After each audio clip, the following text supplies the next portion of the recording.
자, 기도하겠습니다.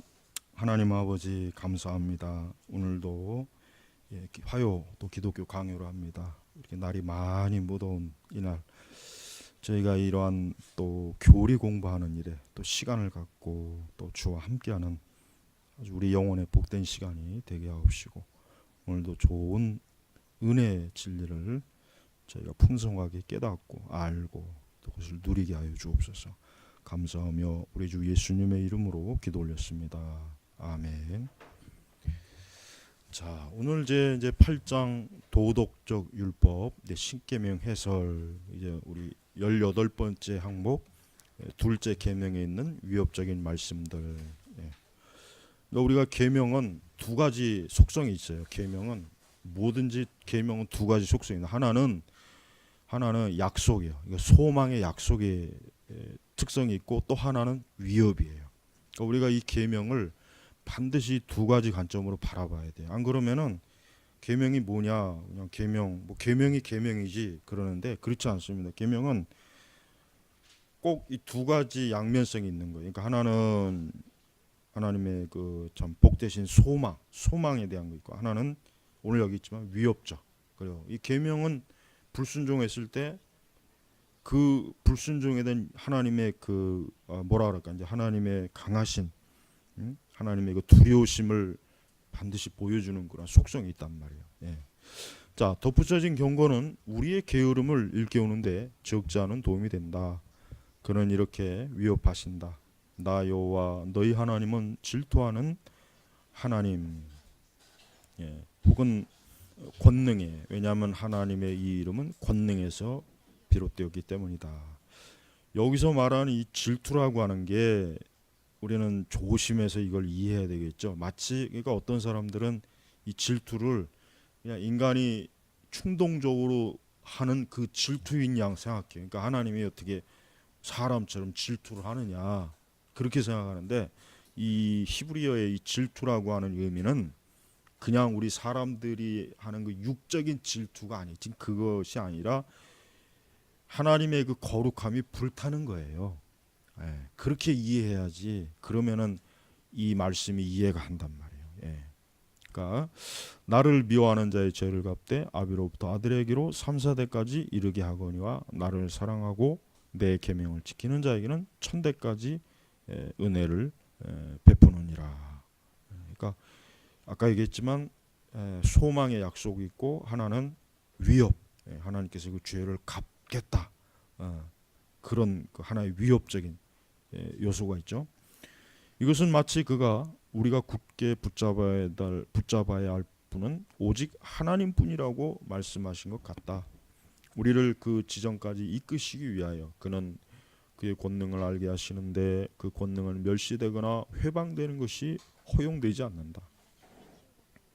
여기에서 우리는 하나님을 의미하는 엘이라는 명칭을 찾아볼 수 있는데, 이 용어가 권능이라는, 그렇죠, 엘, 이 구약의 하나님의 이름에 보면은 엘이 항상 다 붙죠.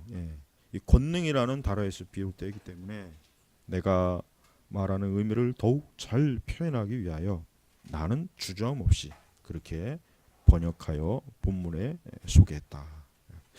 두 번째로 그는 자신을 가리켜 질투하는 하나님으로 부르셨는데, 이것은 그가 어떤 동역자도 용납할 수 없는 분임을 나타낸다. 그러니까 하나님의 이 질투는 감히 하나님과 동등하거나 아니면 하나님과 협력적인 것을, 하나님이 또 하나님과 경쟁이 되는 걸 용납하지 않는 거예요. 경쟁이라는 게 아마 가장 이해하기 좋을 거예요. 그러니까 하나님께서는 하나님 외에 감히 어떤 것도 하나님 자신과 동등하거나 대립을 하거나 하나님을 사칭하거나 하는 이런 모든 부분들에 대해서 하나님께서 아주 강하게 이렇게 질투. 자, 세 번째로 하나님은 그의 위엄과 영광을 피조물이나 조각된 형상들에게 전가시키는 자들에게 대항하여 그들을 옹호하실 것이라고 선언하셨다. 그리고 이것은 간단하고도 단순한 복수가 아니라 선조의 불경건을 분명히 모방하게 될, 자자손손까지 이르게 될 복수다. 마찬가지로 또한 그는 그를 사랑하고 그의 율법을 지키는 자들에게 먼 후손에까지 지속되는 자비와 친절하심을 나타낸다.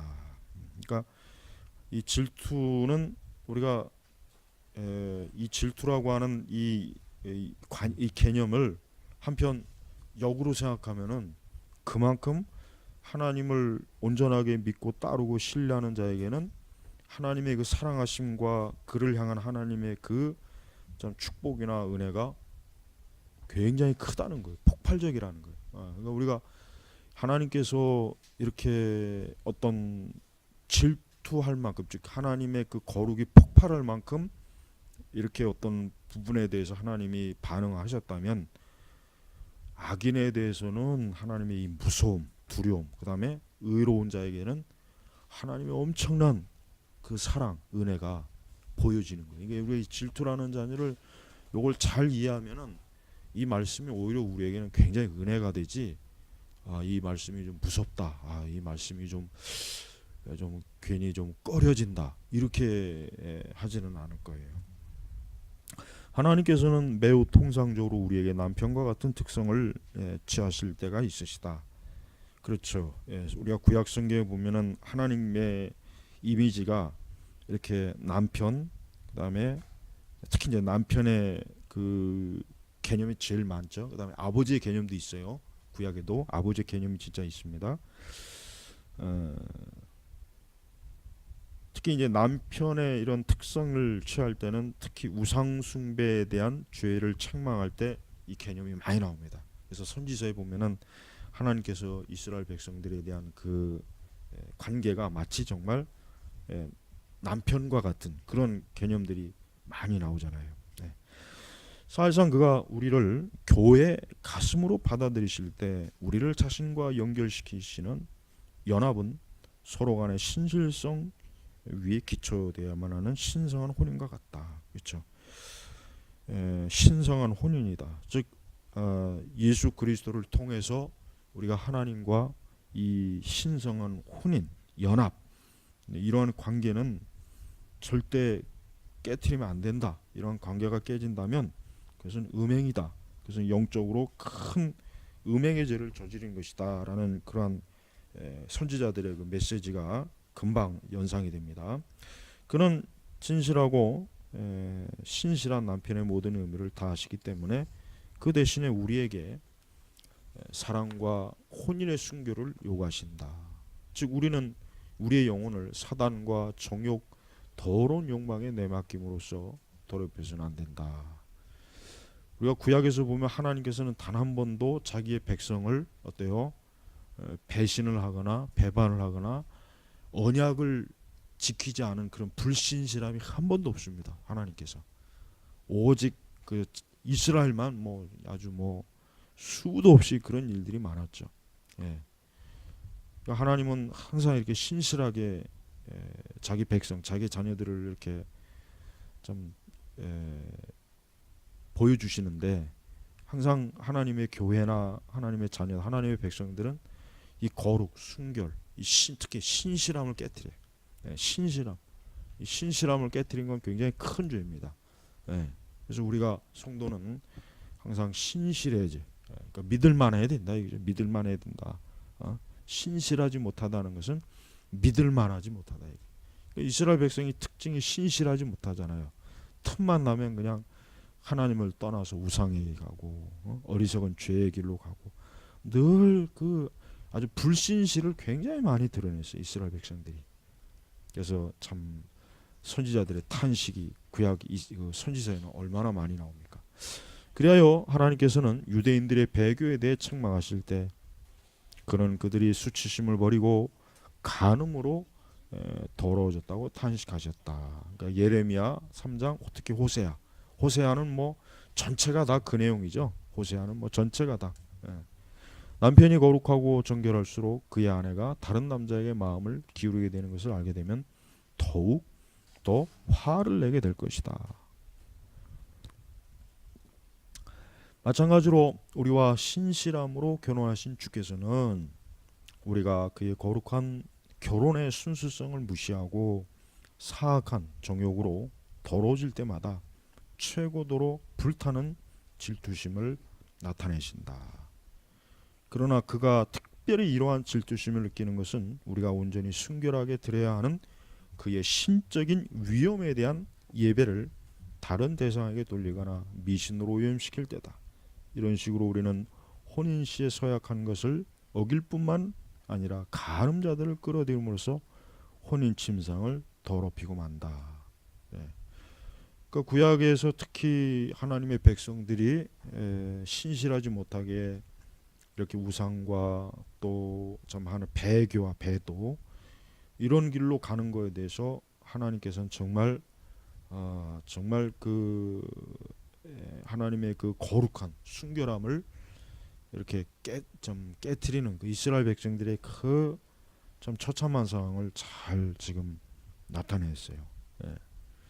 그러니까 오늘 우리가 신약 시대에도 우리가 이 구약에 나와 있는 이러한 것들을 좀 말씀을 좀 많이 제대로 이해한다면 오늘날 이렇게 참 종교다운주의 또 포용주의, 그러니까 이렇게 교회 안에서 이렇게 아무렇지도 않게 이런 게 참 과연 이게 허용이 될까? 참 굉장히 참 안타깝죠. 그 19번째, 죄를 갚되 아비로부터 아들에게로 이르게 하거니와, 우리는 하나님께서 죄를 갚되 아비로부터 아들에게로 3, 4대 이르게 하리라고 말씀하시는 뜻을 깨달아 알아야만 한다. 왜냐하면 다른 사람의 허물 때문에 무죄한 자를 처벌하는 것은 하나님의 공의와 공평성에 어긋나는 일이라는 사실을 제쳐둔다 할지라도 하나님께서는 아버지의 죄를 아들에게로 강제로 지우지 않겠다고 친히 선하셨기 때문이다. 그러니까 지금 요 에스겔 18장 요 말씀하고 십계명의 요 말씀하고 어떻게 보면 서로 충돌하는 것 같잖아요. 겉 표면상 볼 때는. 근데 사실은 그것이 아니죠. 그것이 아니에요. 그래서 그렇지만 선조의 죄에 대한 형벌이 미래 세대까지 미치게 될 것이라는 사실은 종종 반복되었다. 왜냐하면 모세는 종종 하나님께서 여호와로다 여호와로다 그는 아비의 죄악을 자식에게 갚아 3, 4대까지 이르게 하리라고 말했기 때문이다. 이와 같이 예레미야도 말하기를 주는 은혜를 천만인에게 베푸시며 아비의 죄악을 그 자손의 품에 갚으시오며 라고 했다. 그러니까 성경에서 우리가 잘 이렇게 잘 구별해야 될 게 뭐냐면, 일단 인간의 그 죄는 일단 인간의 죄라고 하는 것은 사유적인 거예요. 사유적. 그 개인의 죄예요. 그러니까 죄의 그 중대한 개념 요소 중에 하나가 사유적 죄. 그러니까 내 죄는 내 죄지 내 죄가 너의 죄는 아니라 이거예요. 일단 그게 기본 전제예요. 그러면은 아까 여기 지금 선조의 죄에 대한 형벌이 미래까지 미친다는 건 이건 뭔 얘기냐면 죄가 어때요? 전가되는 게 아니라 그 죄의 영향이 미친다는 거예요. 그러니까 예를 들면 아버지가 우상숭배를 많이 하면은 자식이 그 우상숭배의 그 죄의 영향을 받잖아요. 우상숭배를 보고 우상숭배를 겪고 하니까 그거에 영향을 미치는 거예요. 그건 죄가 전가되는 게 아니라 죄의 영향이 미치는 거란 말이에요. 그것 때문에 그 죄가 그러니까 그것 때문에 이제 각 사람이 가지고 있는 죄의 사유화가 확장되는 것이지 죄가 전가되는 건 아니에요. 물론 근본적으로 아담의 죄는 모든 인류에게 전가돼요. 그거는 이제 그러나 그건 원죄고 원죄에 해당되는 거고, 아까 그랬잖아요. 사유화된 죄, 즉 자범죄. 그 자범죄가 전가되는 건 아니란 말이에요. 다만 영향을 미치는 거예요. 죄의 영향. 그러니까 그렇게 이해하면 돼요. 그렇게 이해하면은 이게 충돌이 되는 말씀이 아니라 그렇게 구분하면 되는구나 하고 알 수가 있어요. 어떤 사람들은 이 난제를 해결하기 위해 땀 흘려 애쓰면서 이것은 다만 이 세상에서 받는 형벌로 이해된다고 생각했다.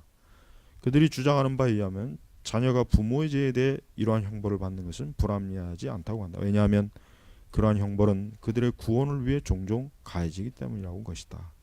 이것은 참으로 사실이다. 이사야는 히스기야에게 그가 저지른 죄 때문에 그의 후손들이 나라를 빼앗기고 포로로 끌려가게 될 것이라고 선포했다.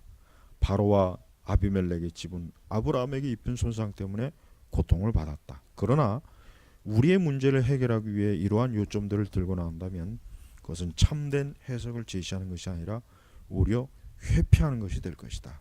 왜냐하면 이 구절과 그와 비슷한 구절에서 하나님께서는 현재적인 삶에 국한된 형벌보다 더 무거운 형벌을 선포하고 계시기 때문이다. 그러므로 우리는 여호와의 의로운 저주가 단지 사악한 자의 머리에만 임하는 것이 아니라 그의 전체 가족에게도 임하는 것으로 이해되어야 된다. 그러니까 이렇게 이해할 때 우리는 우리의 그러니까 내 죄를 가볍게 보지 않겠죠. 내 죄를 그냥 내 죄로만 보는 것이 아니라 이 죄가 내 가족, 내 이웃, 내 형제들에게 이게 크게 악하게 영향을 주니까 우리는 우리 자신의 죄에 대해서 굉장히 엄격해질 수가 있잖아요. 특히 부모가 자기 죄로 인해서 영향으로 인해서 자녀들이 불행해지는 걸 원하는 부모는 없어요. 그러니까 부모가 자기의 죄를 더 명확하게 이렇게 인식할 때 자녀들에게 오히려 죄의 영향을 미치지 않도록 이렇게 해주겠죠. 저주가 임하는 곳에서는 아버지가 하나님의 영을 빼앗겨 매우 불명예스럽게 사는 것 외에 다른 무엇을 기대할 수 있겠는가? 혹은 그 아들이 아버지의 죄 때문에 아버지에 의해 버림받고 동일한 멸망의 길을 걸어가는 길밖에 없지 않은가? 끝으로 그 가증한 사람들의 저주받은 자손들인 손자와 증손자들과 똑같은 길을 다른질하지 않겠는가? 그러니까 이렇게 죄의 영향은 굉장히 끈질기고 아주 이게 쉽게 끊어지는 게 아니에요. 그러니까 그만큼 참 죄의 영향을 끊으려면 단 하나밖에 없죠. 예수 그리스도를 믿고 그분의 피로 정결해져서 이제 더 이상 그 죄의 그 나쁜 영향이 그 자기 자녀들에게 후손들에게 끼치지 못하도록 그 당대에 참 확고하게 참 아주 정리를 해야 되겠죠. 자, 20번째, 아비의 죄가 자녀에게 미치는 것은 하나님의 공의와 모순되지 않는가? 자, 먼저 이러한 보응이 하나님의 공의에 합당하지 않은지를 살펴보기로 하자. 주께서 자신의 은혜에 참여할 가치가 있다고 생각지 않는 사람들의 모든 성품이 정죄를 받아야만 한다면 우리는 그들을 위해 파멸이 예비되어 있다는 것을 알 수 있다.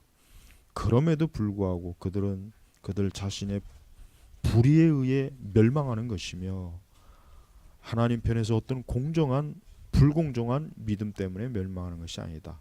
그들이 왜 다른 사람들처럼 하나님의 은혜의 구원을 받는데 도움을 받지 못하느냐고 불평하는 것은 근거가 없다. 이러한 형벌은 악인과 파렴치한 자들에게 가해지는데 많은 세대 동안 그 가문이 하나님의 은혜를 빼앗기기 때문에 누가 이와 같이 완전하게 공정한 보응에 대해 하나님을 비난할 수 있을 것인가? 그러나 한편으로 하나님께서는 아비의 범죄에 대한 형벌이 아들에게 전가되지 않은 것임을 선포하셨다. 우리는 여기서 논의되고 있는 것이 무엇인지 살펴보아야만 한다. 그러니까 우리는 이 보응이라고 하는 개념, 이 보응, 하나님께서 그 죄를 보응하는 게 그게 과연 어떤 성질이, 어떤 기준을 갖고 있는지를 우리가 바르게 알아야 잘못하면 또 이상하게 오류에 빠지지 않겠죠. 그래서 우리는 하나님께서는 엄격한 공의로 각 사람의 죄를 다스리고 또 그 죄의 영향도 역시 하나님의 공의에 의해서 그 죄의 영향도 미치는 거예요. 그러니까 하나님께서 죄가 함부로 그렇게 자기 멋대로 막 하나님의 주권을 벗어나서 그 죄의 영향이 사람들에게 미치게 하거나 또 하나님의 공의에 맞지 않게 그게 막 지 멋대로 막 함부로 그런 공의를 조성한다거나 또 불의함을 조성하도록 그렇게 허용을 하지 않겠죠. 하나님이 주권적으로 다스리는 거니까. 자, 이스라엘 자손들은 오랫동안 계속적으로 온갖 불행을 겪고 있는 동안 아비가 신포도를 먹었으므로 아들의 이가 시다는 결론을 중요하게 여기기 시작했다. 여기서 그들이 생각하려고 하는 뜻은 자신들은 의롭고 아무런 잘못이 없는데 조상들이 지은 죄 때문에 억울하게 형벌을 받아야 하며 그것도 하나님의 절제된 엄격함보다는 오히려 집요한 진노 때문에 받아야만 한다는 것이다. 이게 잘못된 생각이죠. 에스겔의 지금 이 부분은 이스라엘 백성들이 자기 죄를 조상에게 핑계대는 거란 말이야. 사실은. 그러니까 이 격언 자체가 그런 합리화하는 데 쓰이는 거죠. 합리화. 그러니까 사실은 본인의 죄인데 그게 마치 아버지가 포도를 훔쳐 먹었기 때문에 아들이 그 영향을 받는 거다. 이런 식으로 이제 합리화하는 아주 그릇된 속담이란 말이에요. 근데 이스라엘 백성이 꼭 그런 그릇된 속담처럼 지금 생각하고 행동하고 있어요. 그러나 선지자는 그렇지 않다고 그들에게 선언했다. 즉 그들은 그들 자신이 범한 죄 때문에 형벌을 받는다는 것이다. 그렇죠. 아비의 죄가 나에게 형벌로 다가오는 것이 아니라 그들 자신의 죄. 아비의 죄는 아비의 죄고 그들 자신의 죄는 그들 자신의 죄다. 선지자가 바로 잡아주죠. 바로.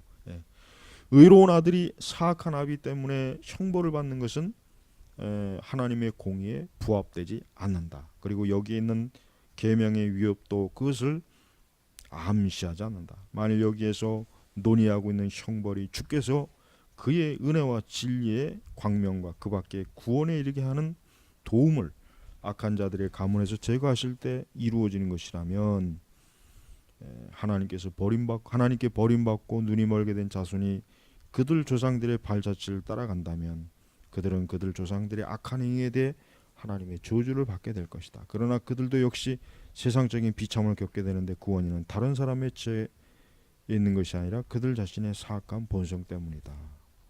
우리가 성경 전체에서 죄에 대한 관점은 바로 이겁니다. 각 사람은 자기 죄로 인해서 멸망하는 거지 다른 사람의 죄로 인해서 내가 멸망하는 게 아니에요. 그러니까 누구도 하나님의 심판대 앞에 가서 자기를 스스로 의롭다고 할 수 있는 사람이 없어요. 오직 그 자신의 죄가 그 자신을 정죄하는 거니까. 그러니까 하나님은 공의대로 그 사람의 죄를 그사에게 찾는 거예요. 이게 얼마나 참 합리적이잖아요. 합리적이고 공의롭고. 자, 이제 21번째 천대까지 은혜를 베푸느니라. 이제 여기에서는 이제 하나님의 그 소망의 약속이 있죠. 천대까지 은혜를 베푸시느니라. 주시겠다. 그죠? 한편으로는 하나님의 자비하심을 천대까지 베풀어 주시겠다는 약속이 있다. 이것은 종종 성경에 언급되었으며 또한 교회에 대한 엄숙한 언약, 즉 내가 너와 내 후손의 하나님이 되리라고 하신 언약에 삽입되어 있다. 이에 대해 솔로몬은 완전히 행하는 자가 의인이라 그의 후손에게 복이 있느니라고 했다. 이것은 그 후손들이 거룩하게 양육을 받았을 뿐만 아니라 이것은 매우 중요하다. 하나님의 은혜가 경건한 자의 가문에 영원히 거하게 될 것이라는 언약에 약속된 이러한 축복 때문이다. 우리가 아까도 얘기했죠. 악인의 영향, 그 다음에 이번에는 의로운 하나님의 경건한 사람들의 영향은 역시 동일하게 나타나요. 그러니까 그러니까 선에 대한 은혜에 대한 이 하나님의 그 은총은 은혜는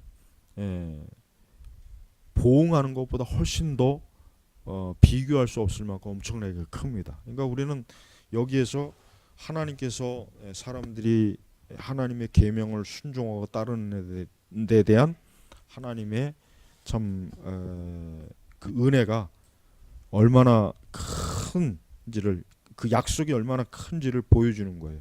그러니까 사람들로 하여금 죄를 짓고 악을 행하는 것보다는 이렇게 하나님께로부터 풍성하게 받는 은혜의 길로 가는 게 좋겠다.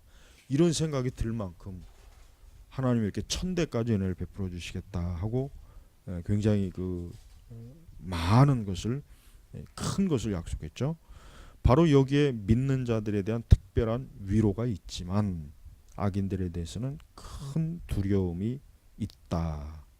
만일 죽은 후에도 의와 악에 대한 기억이 하나님 보시기에 중요한 것이 되어 의에 대한 축복과 악에 대한 저주가 그 후손들에게까지 미친다고 한다면 그것을 향한 당사자들에게는 얼마나 그것들이 더해지겠는가. 그러니까 하나님께로부터 이러한 은혜, 그 자손들에 대한 하나님의 은혜가 이렇게 약속되었는데, 그렇다면은 그 하나님의 은혜를 처음에 받는 그 당사자들에게는 하나님이 얼마나 큰 참 축복, 은혜가, 위로가 넘쳐난다는 거죠.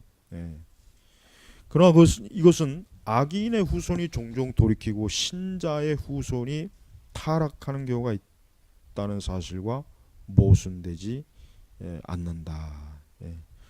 이게 뭐 구약 성경에 보면은 뭐 이런 사실이 많이 있죠.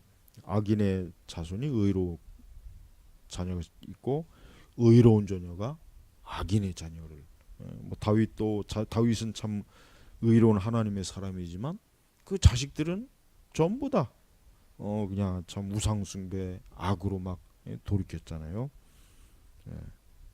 또 문하사에는 굉장히 약하지만 그의 아들은 아주 또 의롭게 하나님 앞에 이렇게 참 경건하게 하나님 앞에 섰고, 이거 이렇게 이런 참 사람이 예측할 수 없는 일이 일어나요. 자, 왜냐하면 율법을 제정하신 하나님께서는 여기에서 자신의 선택을 방해할 수도 있는 영구적인 규범을 만들려고 하신 것이 아니기 때문이다. 이 말씀이 언제나 효력을 발휘하는 것은 아니라고 할지라도 의인을 의로하고 죄인을 위협하는 태에는 이 말씀이 결코 무익하거나 헛되거나 무익한 경우가 아니라는 것만은 충분하다. 많은 악인들이 이 세상에서의 삶이 끝날 때까지 형벌을 받지 않게 된다고 할지라도 몇몇 악인들에게는 현세적인 영벌들이 가해지는 것은 하나님께서 죄에 대해 진노하시고 언젠가 모든 죄인에게 심판이 있게 될 것이라는 증언이 된다. 그러니까 하나님께서 이렇게 결국 궁극적인 하나님의 심판이 있다는 것을 미리 예고편으로 보여주는 거예요. 그러니까 악인들이, 물론 이제 모든 악인들이 다 이렇게 지상에서 형벌을 받는 건 아니죠. 그러나 극히 하나님께서 그 중에 마치 샘플로 악인에게 아주 무서운 형벌을 땅에서 주시면은 다른 악인들이 그런 걸 보면서 하나님에 대한 진노와 두려움을 알게 된다 이거죠. 그리하여 주께서는 아버지 때문에 아들에게 하나님의 자비하심과 인애를 보여주시기 위해 이러한 축복의 한 실례를 제시하실 때 자신을 경배하는 자들에 대한 끊임없이 영구적인 은혜에 대해 증거하셨다. 하나님께서는 일단 아비의 제약을 아들에게로 추궁하심으로써 모든 악인은 자신들의 범법 때문에 어떤 종류의 심판이 기다리고 있는지를 가르치셨다. 이 구절에서 그는 특별히 후자의 확신성에 관심을 보이셨다.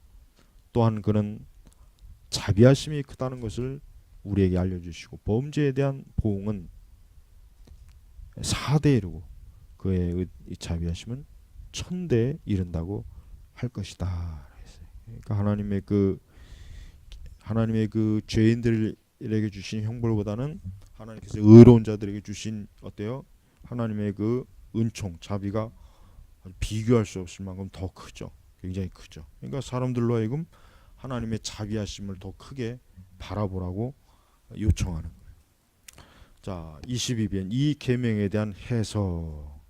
자, 이 계명의 목적은 하나님께서 우리가 그의 이름의 위엄 거룩히 받들기를 원하시는 데 있다.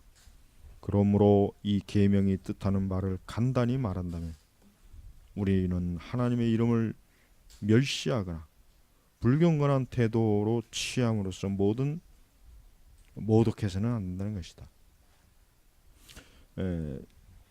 이러한 금지에는 당연히 우리가 열성과 관심을 기울여 그의 이름을 거룩하게 존경하는 함으로 높여드려야만 한다는 명령이 뒤따르게 된다. 그러므로 우리는 하나님과 그의 신비들에 관해 말할 때 존경하고 진지한 마음으로 마음가짐으로 생각하거나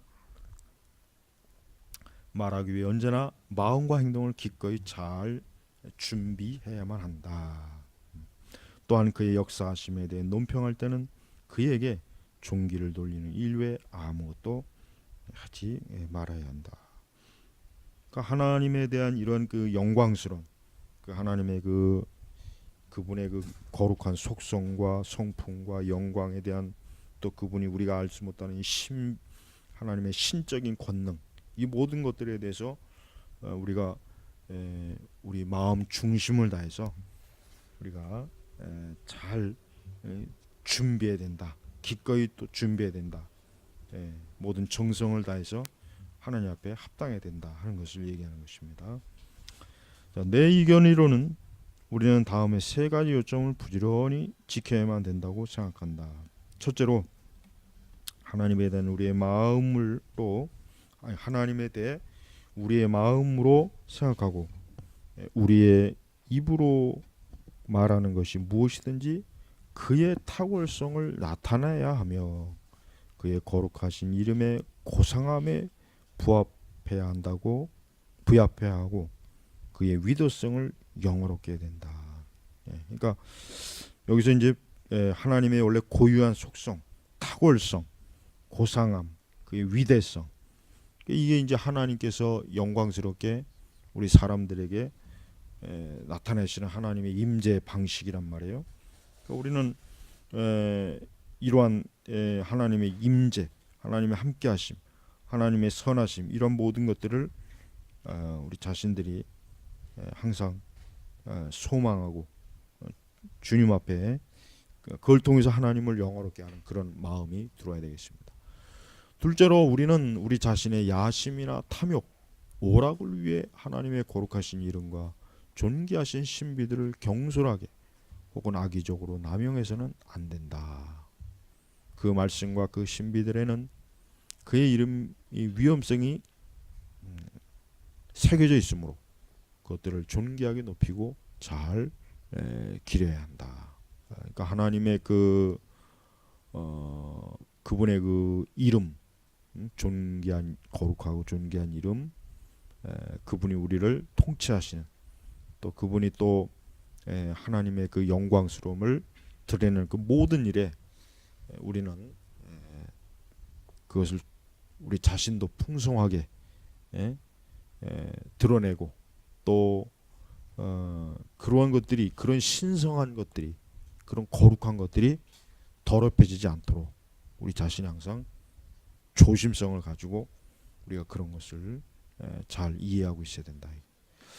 마지막으로 우리는 가련한 자들이 하나님을 대적할 때 크게 소리를 지르는 것처럼 하나님의 역사하심을 회방하거나 손상시키려고 해서는 안 된다.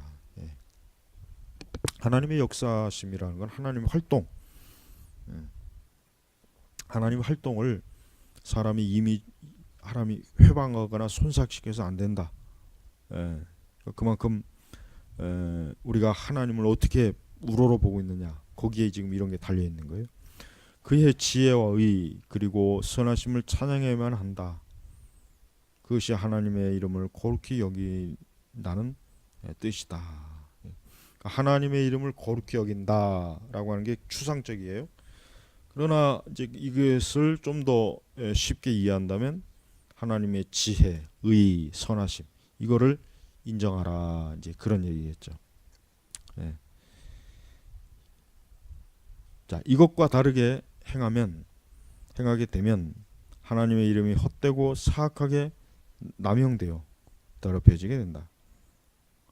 하나님의 이름은 합당하게 사용되만 하는데 만일 그렇게 사용되지 못한다면 혹은 다른 결과가 일어나지 않는다 할지라도 그 위험성이 상실되고 조금씩 멸시를 받게 된다. 이와 같이 하나님의 이름을 경솔하게 잘못 사오는 길에 매우 악한 일이라고 한다면 하물며 접심술과 같은 미신들, 소름 끼치는 저주들, 불법적인 제마술, 귀신 물리친다는 예시, 그밖에 사악한의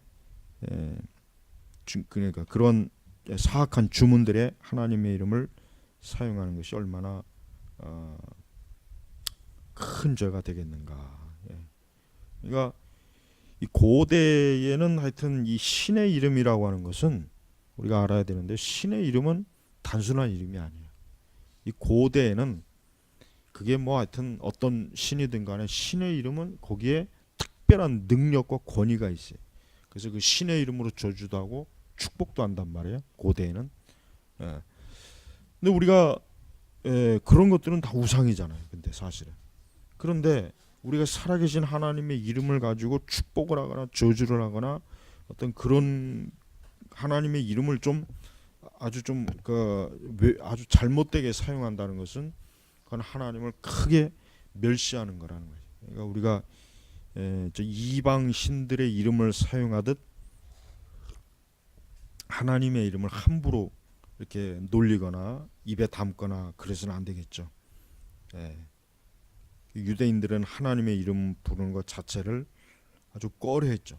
굉장히 이것은 위험하고 이것은 굉장히 중요한 일이라 여기서 저들은 하나님의 이름을 함부로 부르지 못했어요. 우리 신약은 하나님의 이름을 아주 가볍게 보죠. 가볍게. 이게 참 문제. 하나님의 이름을 마땅히 바라봐야 될 만큼 이게 위험 있게, 능력 있게, 권위 있게 바라봐야 되는데 그렇지 못하죠. 만일 이 계명이 역시 사람의 사랑의 의무에 관해 다루는 것이라고 한다면 그것은 무익한 방법에 지나지 않을 것이다. 사랑의 의무는 인간 사회를 해치는 거짓 맹세와 거짓 증거를 정죄하는 두 번째 돌판에 들어 있다.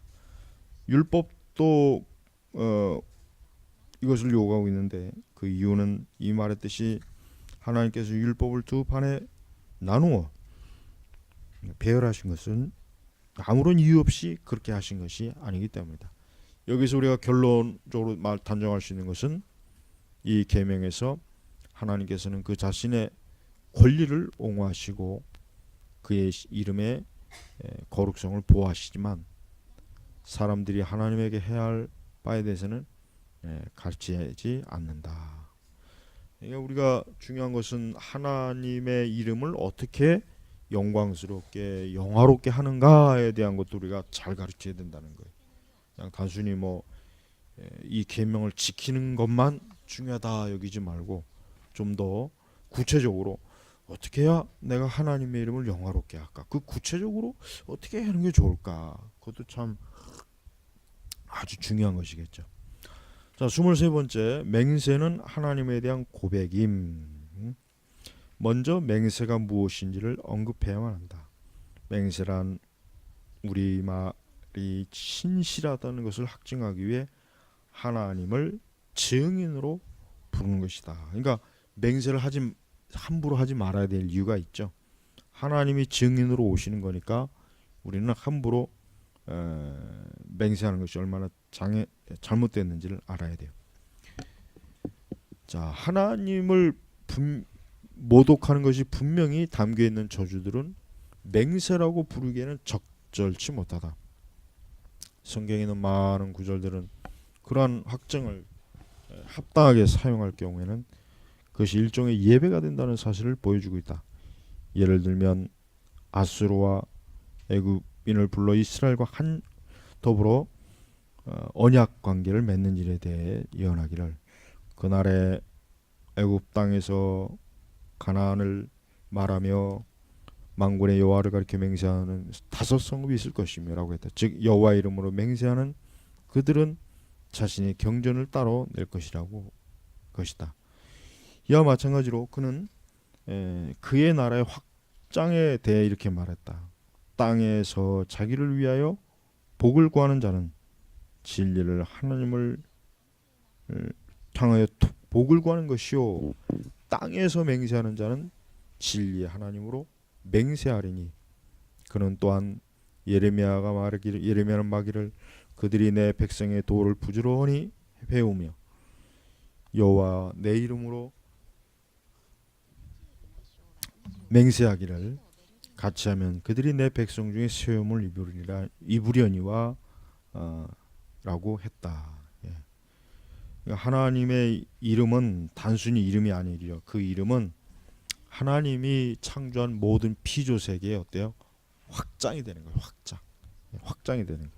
그래서 이게 바로 이제 그 참 선지자들이 소망이었고 또 하나님의 이름을 여전히 찾고 구하는 모든 백성들에게 참 아주 존귀한 영광스러운 그런 맹세겠죠. 또한 우리가 우리의 증인이신 우리 주님의 이름을 부르면서 우리의 경건을 증언하는 것은 정당하다고 말할 수 있다. 왜냐하면 그는 그렇게 함으로써 우리는 하나님을 영원하고 불변적인 진리라고 고백하며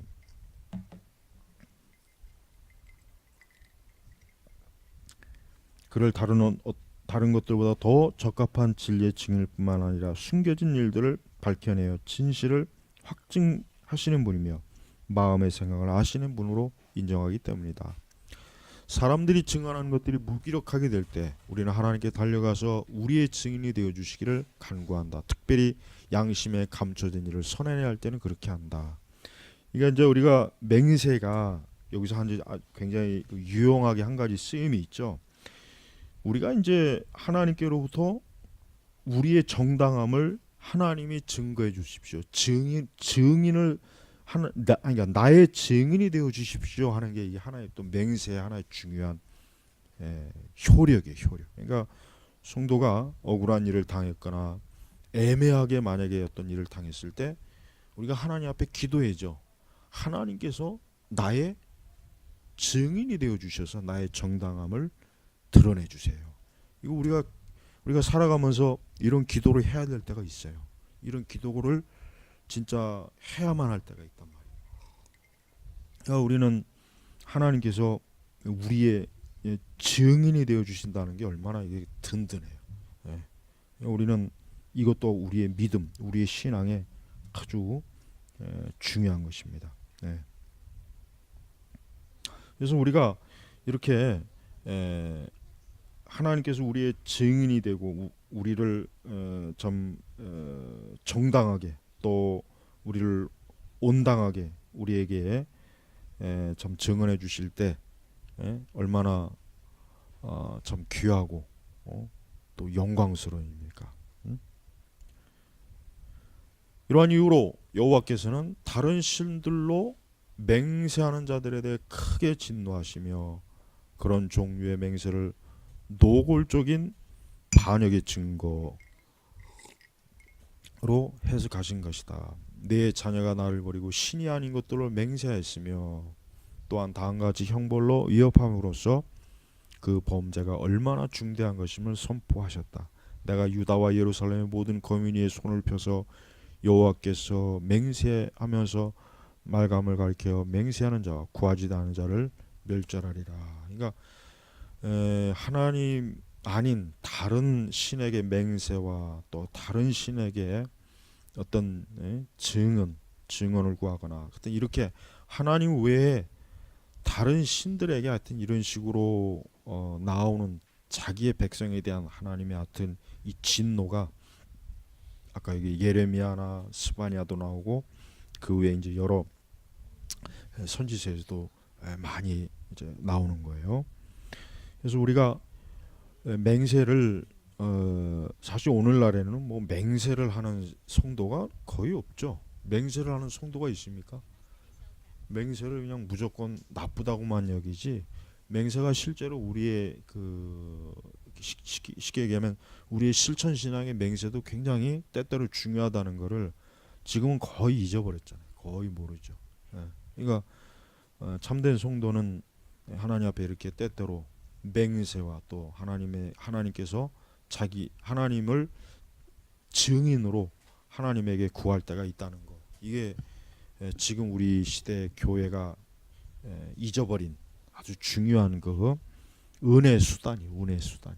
이것도 이런 은혜 수단을 잘 활용하는 사람은 분명히 많은 참 유익함을 얻을 수 있어요. 자, 우리 24번째 거짓된 맹세는 하나님의 이름을 모독하는 것이다. 그렇죠? 거짓된 맹세. 그러니까 우리가 저번에 시간에도 얘기했죠. 하나님의 이름을 그냥 함부로 자기 죄나 자기 악을 합리화하는데 하나님의 이름을 그냥 막 쓰는 사람도 많잖아요. 사실 그런 일들이 많이 있죠. 뭐 그런 일들이 뭐 굉장히 많이 있었어요. 우리는 주께서 우리의 맹세가 그의 이름을 예배하는 것에 어떻게 포함되기를 원하시는지에 대해 알고 있다. 따라서 우리는 맹세 예배 대신 오만함이나 멸시, 경멸이 포함되지 않도록 더욱 조심해야 된다. 하나님의 이름으로 거짓되게 맹세하는 것은 결코 사소한 모욕은 아니다. 그렇죠. 왜냐하면 하나님을 자기의 범죄에 어때요? 동업자로 세우는 거예요. 동업자. 하나님을 자기의 범죄 동업자. 이거 그러니까 굉장히 큰 죄죠. 하나님의 이름을 하나님에게서 그의 신실성을 빼앗는다면 그에게 남는 것은 무엇이냐? 그렇다면 그는 하나님이 되지 않으실 것이다. 그런데 하나님을 거짓을 지지하고 승인하신 분으로 만드는 것은 사실상 그의 신실성을 빼앗는 것이 된다. 이방 종교인들이 이런 짓을 많이 했어요.